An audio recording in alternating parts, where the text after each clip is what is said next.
Une visite diplomatique aussi inattendue que chargée de symboles. Que dissimule l'envoi par Trump d'un émissaire à Alger à peine une journée plus tôt?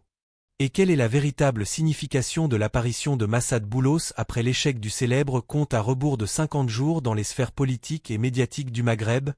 Cette nouvelle s'est répandue comme une traînée de poudre. Tant par son timing précis que par les messages qu'elle véhicule. Surtout qu'elle surgit au cœur d'une mosaïque régionale où s'entremêlent les enjeux cruciaux du Maghreb,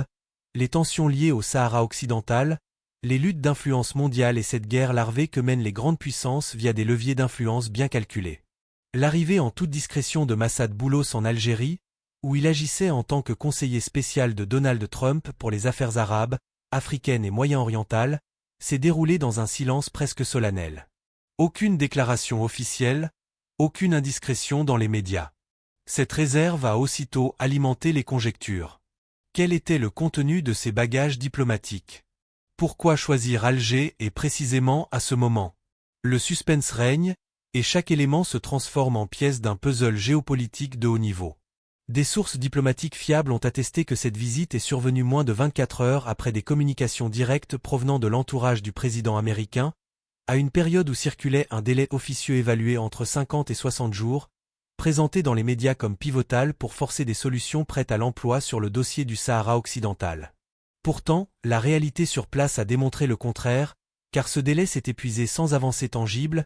et les menaces évoquées ne se sont pas matérialisées, ce qui a été vu comme un fiasco évident d'un récit massivement diffusé par certains organes de presse, en particulier au Maroc. Ce qui a surtout capté l'intérêt lors de cette visite, c'est que Massad Boulos s'est dirigé droit vers l'Algérie, où il a été accueilli par le ministre d'État, ministre des Affaires étrangères, de la coopération africaine et des communautés nationales à l'étranger, Ahmed Attaf, au siège du ministère, lors d'une entrevue formelle suivie d'une session élargie impliquant des représentants des délégations algériennes et américaines. D'après les renseignements accessibles, la rencontre n'était pas seulement cérémonielle, mais revêtait une portée politique et stratégique substantielle, englobant une revue des liens bilatéraux et une exploration des voies pour intensifier le dialogue stratégique entre les deux nations, surtout à l'aune des évolutions internationales accélérées et des changements géopolitiques qui positionnent l'Algérie au centre des équilibres régionaux. Les deux côtés ont insisté sur l'importance de maintenir la dynamique favorable qui définit les relations algéro-américaines, particulièrement dans les secteurs économiques, énergétiques et sécuritaires, sans omettre la collaboration sur des sujets régionaux délicats comme la Libye, le Sahel et le Sahara. Naturellement, la question du Sahara occidental a tenu une place prépondérante dans les échanges, selon des informateurs bien placés. Cette visite survient aussi dans un cadre marqué par la feuille de route récente de l'ambassadrice américaine en Algérie, alors que la désignation d'un nouvel ambassadeur est prévue sous peu, ce qui est interprété comme un indice supplémentaire d'un recalibrage de la présence diplomatique des États-Unis en Algérie. Néanmoins, l'essentiel du focus médiatique et politique ne se portait pas sur les apparences mais sur le substance, en particulier concernant les affirmations et postures passées de Massad Boulos, qui avait provoqué une indignation marquée à Rabat après avoir été considéré par les médias marocains comme un retrait du soutien américain habituel au plan d'autonomie.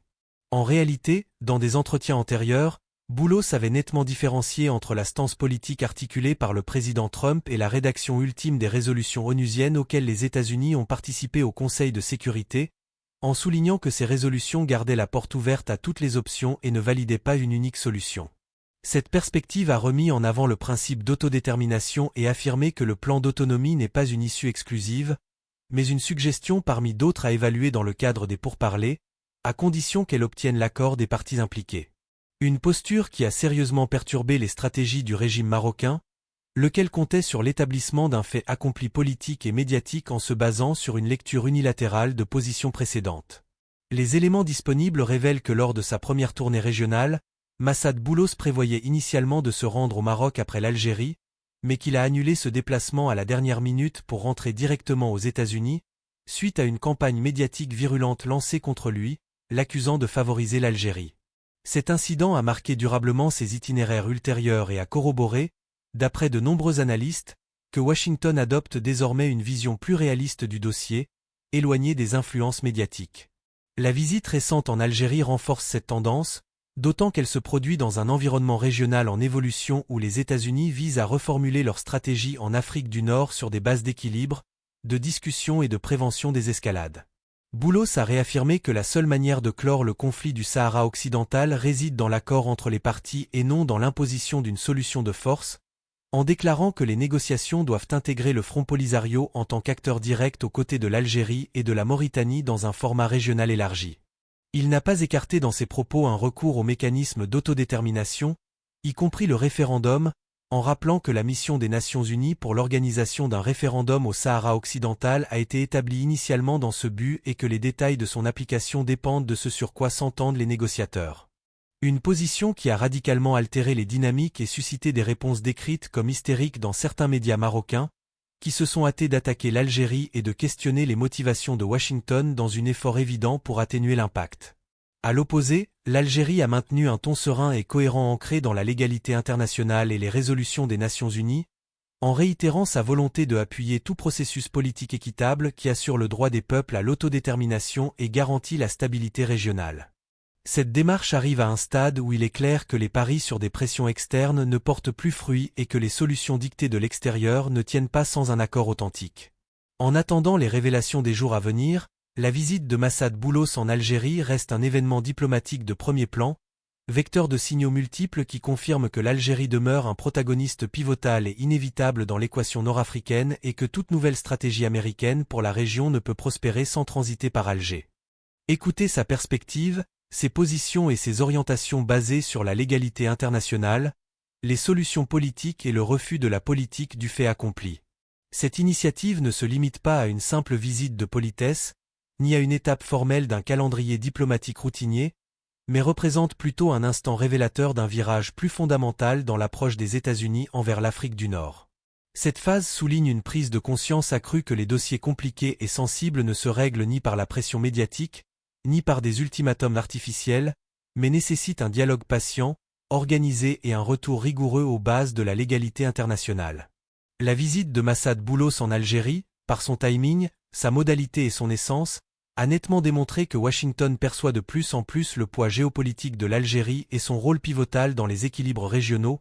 ainsi que sa capacité à modeler des dynamiques stratégiques allant du Sahel africain au bassin méditerranéen,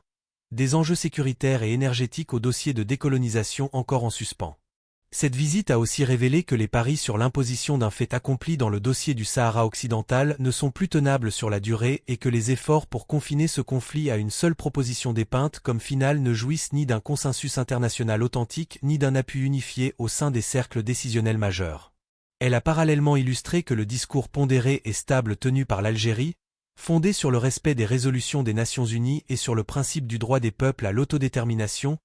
commence à résonner plus largement auprès des partenaires internationaux, tandis que l'impact des discours passionnés et des campagnes de pression médiatique s'amenuise.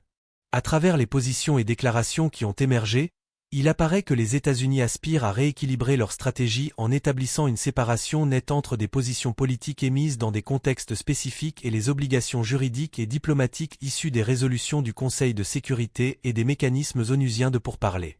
Cette progression ne signifie pas forcément un revirement abrupt ou un basculement radical d'alliance, mais plutôt une volonté d'esquiver des solutions unilatérales qui risqueraient d'exacerber la crise plutôt que de la résoudre et d'attiser les tensions au lieu de paver la voie à un accord pérenne. Les réactions divergentes qui ont suivi cette visite, surtout dans certains médias régionaux, ont mis en évidence l'étendue d'une anxiété provoquée par toute mention d'un retour au principe d'autodétermination ou par la relance du débat sur l'option référendaire. Cette anxiété reflète au fond la vulnérabilité de narratifs bâtis sur l'idée d'un règlement définitif et irrévocable. À l'inverse, le sang-froid et la modération qui ont marqué la posture algérienne expriment une assurance affirmée dans la diplomatie à long terme et dans le constat que, malgré sa lenteur apparente, ce temps finit par favoriser les solutions justes, équilibrées et alignées sur le droit international. En somme, cette visite peut être vue comme un signal émis à divers échelons, affirmant que l'Algérie restera un interlocuteur indispensable dans toute équation touchant l'Afrique du Nord et que la mise à l'écart de son rôle ou les tentatives de contourner sa position ne sont plus des avenues viables. Elle sert aussi de rappel explicite que les conflits complexes, au premier rang desquels la question du Sahara occidental, ne se solutionnent ni par la coercition ni par des deadlines illusoires, mais exclusivement par un consensus réel entre les parties sous une médiation internationale respectueuse du droit et dénuée de partialité opportuniste. À la lueur de ces aspects, la phase prochaine s'annonce empreinte d'un potentiel redéploiement diplomatique, non seulement au plan rhétorique, mais aussi dans les outils concrets de gestion des enjeux régionaux. Les faits sur le terrain et les équilibres géopolitiques s'imposeront inévitablement à tous les acteurs, et la légalité internationale demeurera le seul cadre apte à fournir des solutions durables et consensuelles. Dans ce cadre, l'Algérie, par la fermeté de ses positions, la sobriété de son langage et son engagement envers les principes fondamentaux du droit international, paraît munie des atouts requis.